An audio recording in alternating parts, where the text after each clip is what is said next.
আসসালামু আলাইকুম ওয়া রাহমাতুল্লাহি ওয়া বারাকাতুহু। আলহামদুলিল্লাহ।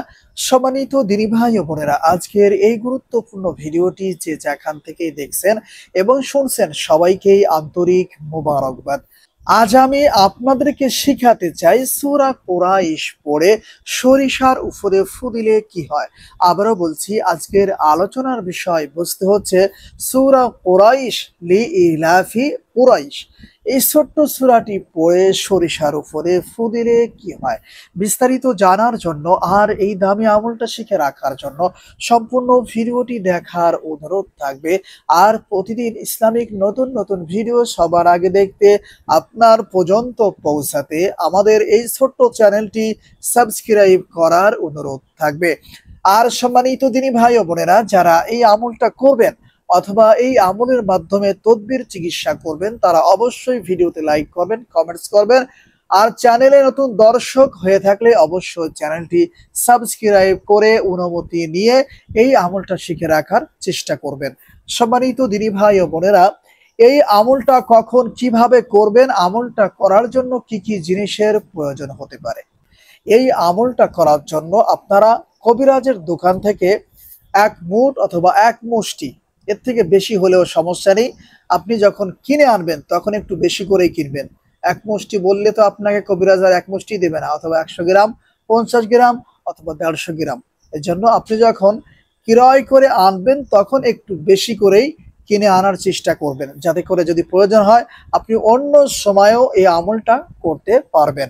সম্মানিত দিনী ভাই ও বোনেরা, এক মুষ্টি হলুদ সরিষা, আবারও বলছি, এক মুষ্টি হলুদ সরিষা ক্রয় করে আনতে হবে।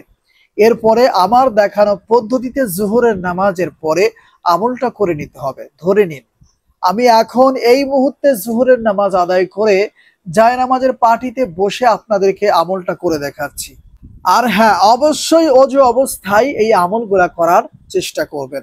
প্রথমত জায়নামাজের পাটিতে বসা অবস্থায় 3 বার ইস্তিগফার পাঠ করবেন। আস্তাগফিরুল্লাহ রাব্বি মিন কুল্লি যামবি ওয়া আতুবু ইলাইহি। আস্তাগফিরুল্লাহ রাব্বি মিন কুল্লি যামবি ওয়া আতুবু ইলাইহি। আস্তাগফিরুল্লাহ রাব্বি মিন কুল্লি যামবি ওয়া আতুবু ইলাইহি। এরপরে 3 বার দুরুদে ইব্রাহিম পড়বেন। আল্লাহুম্মা সাল্লি আলা মুহাম্মাদ ওয়া আলা আলি মুহাম্মাদ কামা সাল্লাইতা আলা ইব্রাহিম ওয়া আলা আলি ইব্রাহিম ইন্নাকা হামিদুম মাজিদ। আল্লাহুম্মা বারিক আলা মুহাম্মাদ ওয়া আলা আলি মুহাম্মাদ কামা বারাকতা আলা ইব্রাহিম ওয়া আলা আলি ইব্রাহিম ইন্নাকা হামিদুম মাজিদ। 3 বার ইস্তিগফার, 3 বার দুরূদ শরীফ অবশ্যই পাঠ করে নেবেন। এরপরে এক মুষ্টি রাই সরিষা আপনার হাতে নিয়ে নেবেন। এরপরে আমার মতো করে সূরা কুরাইশ পড়া শুরু করবেন। যেমন আউযু বিল্লাহি মিনাশ শাইতানির রাজিম, বিসমিল্লাহির রহমানির রহিম, লিইলাফি কুরাইশ ইলাফিহিম রিহলাতাশ শিতাই ওয়াস সাইফ فليعبدوا رب هذا البيت الذي أطعمهم من جوع وآمنهم من خوف। আবার পড়বেন বিসমিল্লাহির রহমানির রহিম, লিইলাফি কুরাইশ ইলাফিহিম রিহলাতাশ শিতাই ওয়াস সাইফ فليعبدوا رب هذا البيت الذي أطعمهم من جوع وآمنهم من خوف। এরপরে আবার পড়বেন বিসমিল্লাহির রহমানির রহিম, লিইলাফি কুরাইশিন ইলাফিহিম রিহলাতাশ শিতাই ওয়াস সাইফ فليعبدوا رب هذا البيت الذي أطعمهم من جوع وآمنهم من خوف।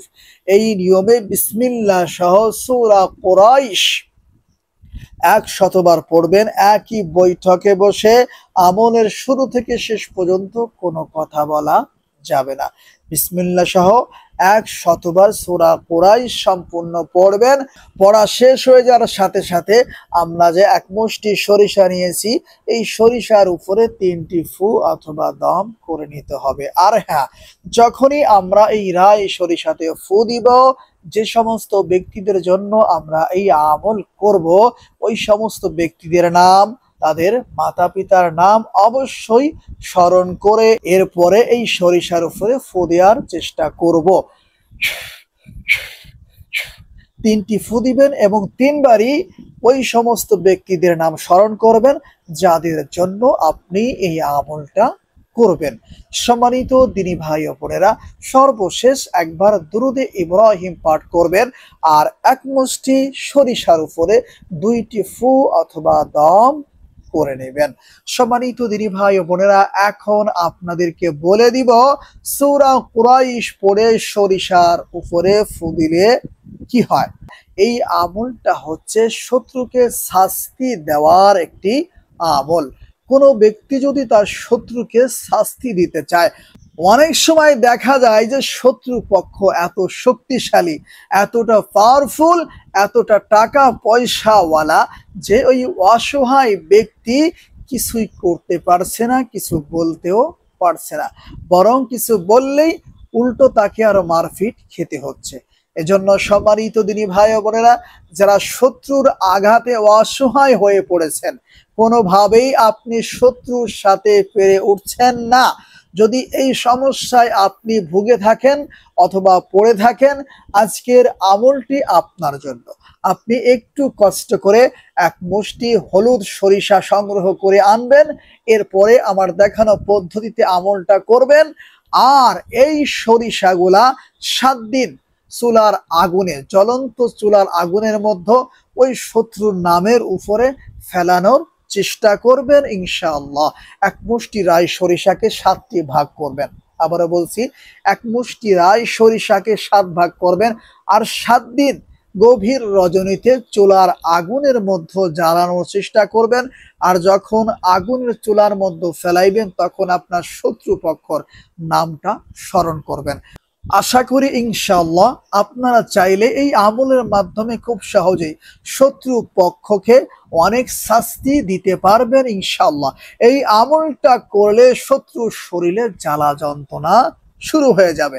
আর এজন্যই পরামর্শ থাকবে, অনুমতি ব্যতীত কেউ এ ধরনের আমল করতে যাবেন না, কারণ এই আমলের মাধ্যমে একটা ব্যক্তির ক্ষতি হয়ে গেল, এই দায়ভার কে নেবে?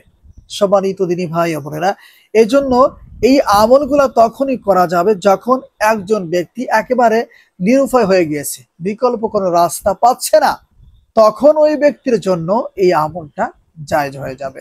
এজন্য সম্মানিত দিনী ভাই ও বোনেরা, পরামর্শ থাকবে অনুমতি সাপেক্ষে আপনারা এই আমলটা করার চেষ্টা করবেন।